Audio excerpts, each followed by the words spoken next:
नमस्कार दोस्तों, मेरा नाम है आदित्य पांडे और आप सभी का स्वागत है सफलता की ओर विद वीके यूट्यूब चैनल में। पिछले लेक्चर में हमने सेल बायोलॉजी स्टार्ट की थी बेसिक लेवल की। तो उसमें सबसे पहले हमने सेल के इंट्रोडक्शन के बारे में देखा, सेल थ्योरीज के बारे में देखा, उसके बाद यूनिसेलुलर मल्टीसेलुलर ऑर्गेनिजम्स के बारे में देखा, प्रोकैरियोट्स एंड यूकैरियोट्स के बारे में देखा। तो अब हम उसके आगे बढ़ते हैं और स्ट्रक्चरल ऑर्गेनाइजेशन ऑफ सेल के बारे में देखते हैं। मतलब सेल का स्ट्रक्चर किन चीज़ों से मिलके बना होता है, एक सेल में कौन कौन से स्ट्रक्चर होते हैं, उसका ऑर्गेनाइजेशन कैसा होता है, इसके बारे में हम देखेंगे। तो कोई भी सेल है वो मुख्यतः 3 या 4 चीज़ों से मिलके बनी होती है। पहला है प्लाज्मा मेम्ब्रेन, दूसरा साइटोप्लाज्म, तीसरा न्यूक्लियस जिसे हिंदी में केंद्रक कहते हैं, और चौथा है cell wall. Cell wall eukaryotes में सिर्फ प्लांट के अंदर होता है, एनिमल सेल के अंदर सेल वॉल नहीं होता है। बाकी प्रोकैरियोट्स में, बैक्टीरियाज वगैरह में सेल वॉल पाया जाता है। तो जो ये 4 चीज़ें हैं, इन्हीं के बेसिस पे सेल का जो इंटरनल एनवायरनमेंट है वो एक्सटर्नल एनवायरनमेंट से संपर्क करता है और जो अपनी एक्टिविटीज़ है वो करता है। तो ये बहुत ही 4 चीज़ें होनी ज़रूरी है, तभी सेल माना जाएगा। अब एक बार मैं रफली सा स्ट्रक्चर बना के बता देता हूँ कि सेल किस प्रकार से होती है। ये स्ट्रक्चर, जैसे ये जो बाहर की लेयर है,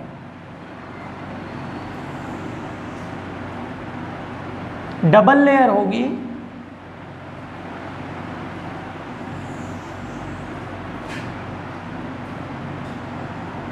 ये है प्लाज्मा मेम्ब्रेन।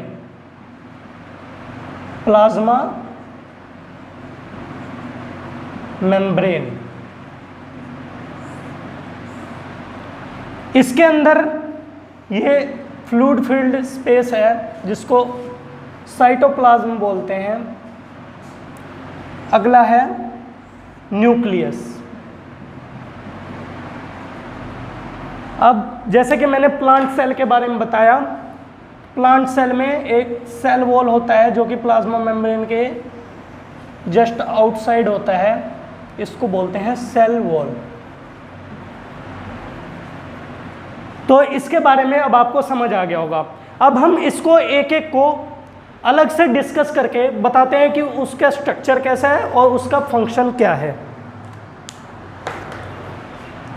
तो सबसे पहले हम देखेंगे प्लाज्मा मेम्ब्रेन। प्लाज्मा मेम्ब्रेन क्या है? It is the outer most covering of the cell that separate content of cell from its external environment. इसका मतलब क्या है कि जो प्लाज्मा मेम्ब्रेन है वो सेल की आउटर मोस्ट कवरिंग है, जो कि जो सेल के इंटरनल एनवायरनमेंट है, सेल के अंदर की ऑर्गेनेलीज है, उसको साइटोप्लाज्म है, उसको एक्सटर्नल एनवायरनमेंट से सेपरेट करता है। बाउंड्री है एक प्लाज्मा मेम्ब्रेन। प्लाज्मा मेम्ब्रेन को सेल मेम्ब्रेन भी कहा जाता है, प्लाज्मा लेमा भी कहा जाता है। प्लाज्मा मेम्ब्रेन जो है वो लिपिड से बनी होती है, लिपिड बाइलेयर होता है। लिपिड बाइलेयर का क्या मतलब है?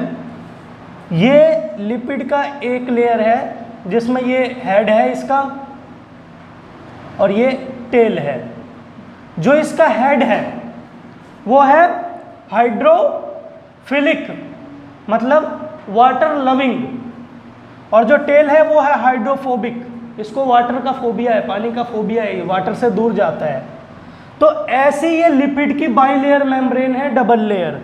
ये जैसे मैंने एक बना रखा है, ऐसे ही ये सभी में डबल, एक लिपिड दूसरा लिपिड, टेल से टेल जुड़े हुए हैं, हेड ऊपर, लिपिड लिपिड टेल, ऐसे ये पूरा सर्कल इसका प्लाज्मा मेम्ब्रेन का बनता है। Next point, it gives the permission to entry and exit of some material. जो प्लाज्मा मेम्ब्रेन है, किस मटेरियल को सेल के अंदर लेना है और किसको सेल से बाहर निकालना है, इनकी एंट्री और एग्जिट की परमिशन देता है प्लाज्मा मेम्ब्रेन। दूसरा है it prevent movement of some materials so it is called semi permeable. क्या करता है ये? कुछ ऐसे मटेरियल्स हैं जिनकी एंट्री को ये रेस्ट्रिक्ट करता है, रोकता है। कुछ ही मटेरियल्स को अंदर आने देता है, कुछ ही मटेरियल्स को बाहर जाने देता है। तो इसलिए इसको सेमी परमिएबल मेम्ब्रेन कहते हैं, प्लाज्मा मेम्ब्रेन को। अब हम दो और टर्म समझेंगे जिससे इसके फंक्शन के बारे में हमें अच्छे से पता लग जाएगा। तो इतना तो सभी को मुझे लगता है क्लियर हो गया होगा कि जो प्लाज्मा मेम्ब्रेन है वो आउटर मोस्ट कवरिंग है, डबल लेयर की होती है, लिपिड एंड प्रोटीन्स होते हैं, और वो सेल के अंदर और बाहर एंट्री और एग्जिट करवाती है किसी भी मटेरियल्स का, चाहे अंदर से बाहर ले जाना हो या बाहर से अंदर ले आना हो। पहला है डिफ्यूजन एंड दूसरा है ऑस्मोसिस। डिफ्यूजन क्या है इसके बारे में देखते हैं। The movement of any substance, any substance मतलब सॉलिड हो, लिक्विड हो या गैस हो, कोई भी सब्सटेंस है। द मूवमेंट यानी उसका मूव करना from region of higher concentration, इसका मतलब है कि जो ज़्यादा मात्रा में है, जहां इसकी अमाउंट ज़्यादा है, वहां से the region of its lower concentration, जहां उसकी मात्रा कम है वहां तक मूवमेंट करना। एक बार फिर देखेंगे, the movement of any substance whether it is solid, liquid and gas from region of higher concentration, जहाँ पे उसकी मात्रा ज़्यादा है वहाँ से the region of its lower concentration, मतलब जहाँ उसकी मात्रा कम है, till equilibrium is settled, मतलब जब तक इक्विलिब्रियम नहीं बन जाता। इक्विलिब्रियम का मतलब जब तक बिल्कुल बराबर उसकी कंसंट्रेशन नहीं हो जाती है, जैसे एक बीकर है दूसरा बीकर है, जब दोनों में उसकी मात्रा बराबर नहीं हो जाती है तब तक हायर कंसंट्रेशन से लोअर कंसंट्रेशन तक वो सब्सटेंस मूव करता है। इसको एक डायग्राम के जरिए समझते हैं। ये मैं बना रहा हूं, दो बीकर बना रहा हूं, बीकर एक, ये है दो, ये है बीकर ए, ये है बीकर बी।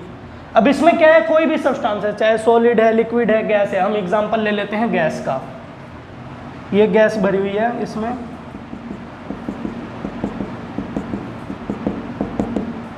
और ये है इसमें।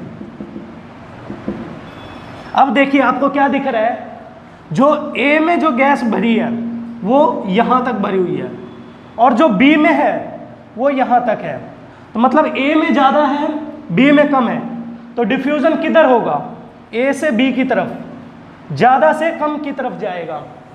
कोई भी मटेरियल है ज़्यादा से कम की तरफ जाएगा, तो ये ऐसे जाएगा। कब तक जाएगा, जब तक ये इसके बराबर नहीं हो जाता है तब तक डिफ्यूजन होता रहेगा। ठीक है, तो ये था डिफ्यूजन। अब डिफ्यूजन जो हमारे सेल में है वो कैसे होता है। हमारे सेल में गैसेस का डिफ्यूज़न होता है, जैसे कार्बन डाइऑक्साइड एंड ऑक्सीजन का एग्जांपल लेते हैं। क्या होता है, हमारे सेल के अंदर कार्बन डाइऑक्साइड ज़्यादा मात्रा में होती है और बाहर कम होती है। तो जो कार्बन डाइऑक्साइड है वो बाहर निकलेगी, क्यों? क्योंकि सेल के अंदर उसकी मात्रा ज़्यादा है और बाहर उसकी मात्रा कम है। सेल के अंदर CO2 इन सेल ज़्यादा मात्रा में है और बाहर की साइड, आउटर साइड में कम मात्रा में है। किधर जाएगा, हमने डिफ्यूजन पढ़ा था, हायर कंसंट्रेशन से लोअर कंसंट्रेशन की तरफ। मतलब जो सेल से है CO2 बाहर की तरफ जाएगा, सेल से बाहर चला जाएगा प्लाज्मा मेम्ब्रेन के थ्रू। दूसरा है ऑक्सीजन। ऑक्सीजन सेल के अंदर कम है और बाहर की साइड ज्यादा है।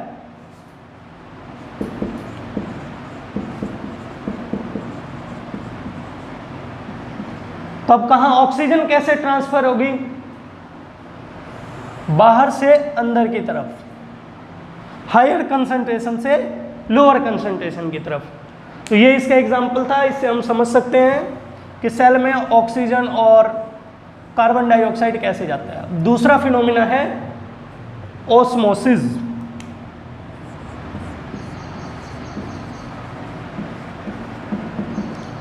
ऑस्मोसिस भी डिफ्यूजन की ही तरह है, बस इसमें एक छोटा सा डिफरेंस है, वो हम देखते हैं इसके डेफिनेशन में। वही है द मूवमेंट ऑफ सॉल्वेंट और water from its higher concentration to lower concentration through semi permeable membrane.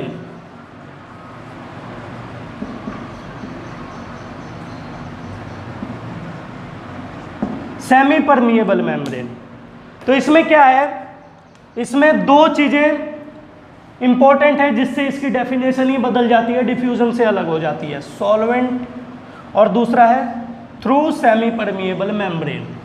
क्या होता है, द मूवमेंट ऑफ सॉल्वेंट और वाटर। सॉल्वेंट किसको कहते हैं, जो कि ज़्यादा मात्रा में, हमने कोई सॉल्यूशन बनाया, क्या किया, पानी लिया और उसमें चीनी डाला, ये एक सॉल्यूशन है। क्या चीनी कम मात्रा में है, उसमें पानी के अंदर शुगर कम मात्रा में है, तो वो क्या हो गया, सोल्यूट। जो कम मात्रा में है वो है सोल्यूट, और ज़्यादा मात्रा में क्या है, पानी है, तो पानी क्या हो गया, सॉल्वेंट हो गया। क्या कह रहा है ये, द मूवमेंट ऑफ सॉल्वेंट और वाटर। सॉल्वेंट क्या हम ले सकते हैं, वाटर ही ले सकते हैं, तो इसलिए मैंने वाटर लिखा हुआ है। द मूवमेंट ऑफ सॉल्वेंट और water from its higher concentration to lower concentration. ठीक बात है, द वाटर की मूवमेंट, सॉल्वेंट की मूवमेंट फ्रॉम इट्स हायर, जहां वो ज़्यादा है वहां से लोअर कंसंट्रेशन की तरफ, कब तक, किसके द्वारा, semi permeable membrane, selective permeable membrane, जैसे कि जो कि प्लाज्मा मेम्ब्रेन है, हमारी प्लाज्मा मेम्ब्रेन है, सेमी परमिएबल मेम्ब्रेन है, केवल सॉल्वेंट को जाने देगी, वो सोल्यूट नहीं पास हो सकेगा उसके द्वारा। तो इसको, ये है ऑस्मोसिस की डेफिनेशन। अब इसका हम एक बार डायग्राम देख लेते हैं कैसे बनेगा, उससे आपको अच्छे से क्लियर हो जाएगा। क्या है, एक ही बीकर हमने लिया और यहां पे हमने एक सेमी परमिएबल मेम्ब्रेन लगा दी। अब क्या होगा, एक साइड में वाटर ज़्यादा है और जो सोल्यूट है, शुगर है, वो कम मात्रा में है, सॉल्यूशन है, और दूसरे साइड में वाटर कम मात्रा में है। तो अब क्या होगा, जो मूवमेंट होगी ना सॉल्वेंट की यानी वाटर की, वो सेमी परमिएबल मेम्ब्रेन के थ्रू इधर ही होगी, क्योंकि इधर इसकी कंसंट्रेशन ज़्यादा है, इधर कम है, तो इधर मूवमेंट होगी। कब तक होगी, जब तक कि ये बराबर ना हो जाए दोनों तरफ। तो ये अपना ऑस्मोसिस है। चलिए, जो नेक्स्ट है, जो नेक्स्ट हमारा स्ट्रक्चरल ऑर्गेनाइजेशन में हम देख रहे थे, पहले हमने प्लाज्मा मेम्ब्रेन देखा अभी पीछे, अब है सेल वॉल। जो सेल वॉल है, इसको कोशिका भित्ति कहते हैं हिंदी में। जो सेल वॉल है वो यूकैरियोट और प्रोकैरियोट मैंने बताए थे। तो प्रोकैरियोट के अंदर बैक्टीरियाज वगैरह में पाया जाता है, लेकिन यूकैरियोट में, एनिमल सेल में सेल वॉल नहीं पाया जाता है, केवल प्लांट सेल में सेल वॉल पाया जाता है यूकैरियोट में। In addition to plasma membrane there is a cell wall. Plasma membrane के साथ साथ जो आउटर कवरिंग होती है वो सेल वॉल की होती है। दूसरा है, plant cell wall is composed of cellulose. बहुत इंपॉर्टेंट लाइन है ये कि प्लांट, यूकैरियोट में से प्लांट में सेल वॉल होती है, प्लाज्मा मेम्ब्रेन के बाहर एक लेयर बताई थी मैंने। तो जो प्लांट सेल वॉल है वो किससे बनी होती है, सेल्यूलोज से। सेल्यूलोज एक पॉलीसैकेराइड है, ज़्यादा हम डिटेल में नहीं जाएंगे। जो प्लांट की सेल वॉल है वो सेल्यूलोज से बनी होती है। बैक्टीरिया की जो सेल वॉल है वो पेप्टाइडोग्लाइकन से बनी होती है। ये भी ध्यान देने योग्य बात है कि जो बैक्टीरिया की सेल वॉल है वो पेप्टाइडोग्लाइकन से बनी होती है, और एनिमल के अंदर कोई सेल वॉल नहीं होती है, सिर्फ प्लाज्मा मेम्ब्रेन से ही स्टार्ट होता है। तो ये था सेल वॉल के बारे में। अब हम इसके फंक्शन देख लेते हैं कि सेल वॉल का आखिर क्या काम है प्लांट सेल में। हम यूकैरियोट को लेके चल रहे हैं तो प्लांट सेल में देखते हैं सेल वॉल का क्या काम है। तो इसके मोटे मोटे 3 फंक्शन हैं, मेन 3 फंक्शन है। एक तो है प्रोटेक्शन फ्रॉम पैथोजन,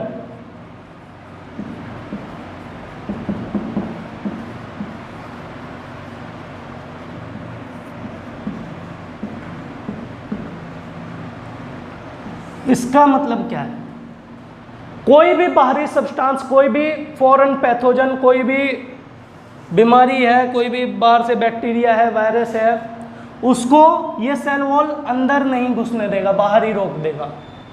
पहला तो ये है protection from pathogen.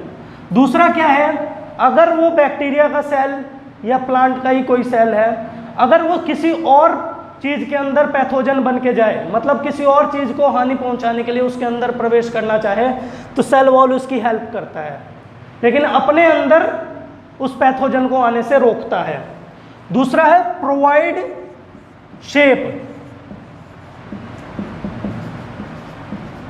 Shape to cell, cell को एक सही शेप देता है सेल वॉल, सेल को सही शेप देता है। और तीसरा है prevent from breakage, protect from breaking, protect from breaking, cell को टूटने से बचाता है सेल वॉल। स्ट्रक्चरल स्टेबिलिटी देता है, सेल को टूटने से सेल वॉल बचाता है।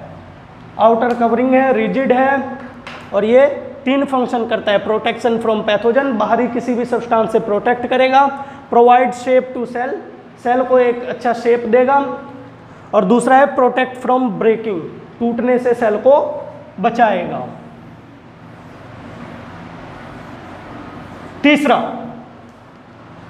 तीसरा जो हमारी स्ट्रक्चर है वो है साइटोप्लाज्म।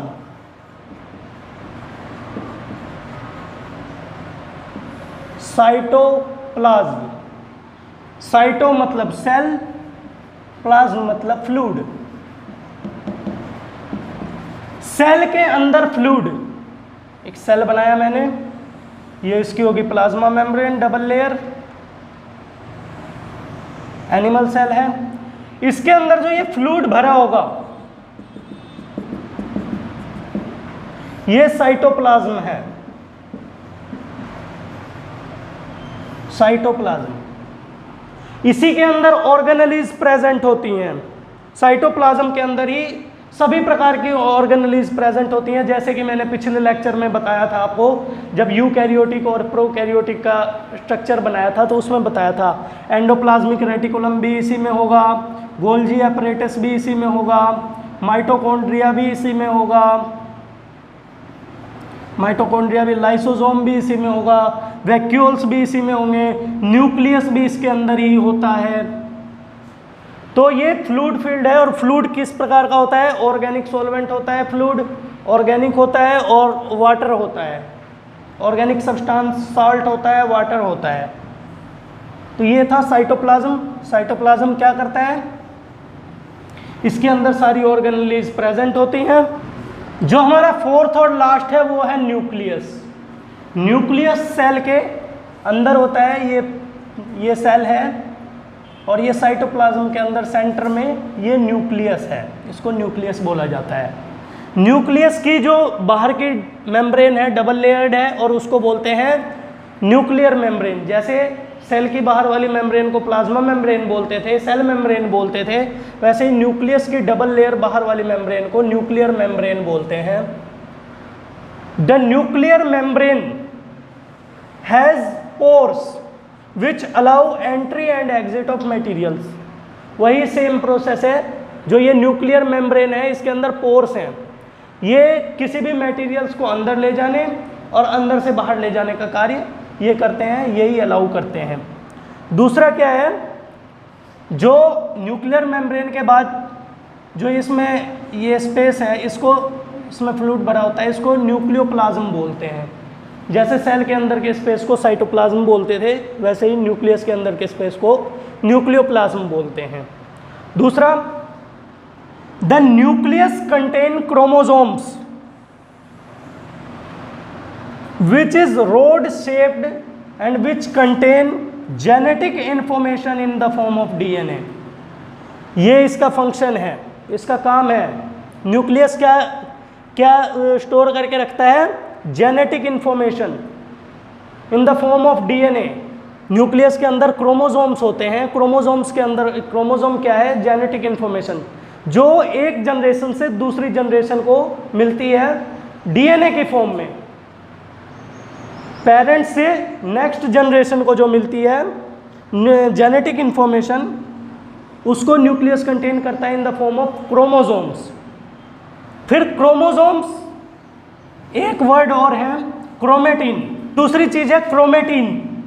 क्रोमेटिन क्या होती है? जब सेल डिवाइड नहीं करता है तो जो DNA और प्रोटीन है वो क्रोमेटिन की फॉर्म में होते हैं, और जब सेल डिवाइड करता है, जब सेल डिवीजन के लिए तैयार होता है, तब ये क्रोमेटिन ये क्रोमोसोम्स में परिवर्तित हो जाते हैं। जो क्रोमोसोम्स है इसके अंदर DNA और प्रोटीन होता है, जो कि एक जनरेशन से दूसरे जनरेशन को प्राप्त होता है। तो ये तो हमने पढ़ा हमारे। हाँ, एक चीज़ और रह गई। रॉबर्ट ब्राउन, न्यूक्लियस की डिस्कवरी पहली बार किसने की थी? रॉबर्ट ब्राउन ने। ये हैं न्यूक्लियस के डिस्कवरर, रॉबर्ट ब्राउन। इन्होंने माइक्रोस्कोप के अंदर देखा था न्यूक्लियस को पहली बार। इसमें दो नाम है, कंफ्यूज मत होना सेल में। एक तो है रॉबर्ट हुक, जिन्होंने सेल की डिस्कवरी की थी, और दूसरे हैं रॉबर्ट ब्राउन, इन्होंने न्यूक्लियस की डिस्कवरी की थी। तो ये हमने स्ट्रक्चरल ऑर्गेनाइजेशन ऑफ सेल देखा।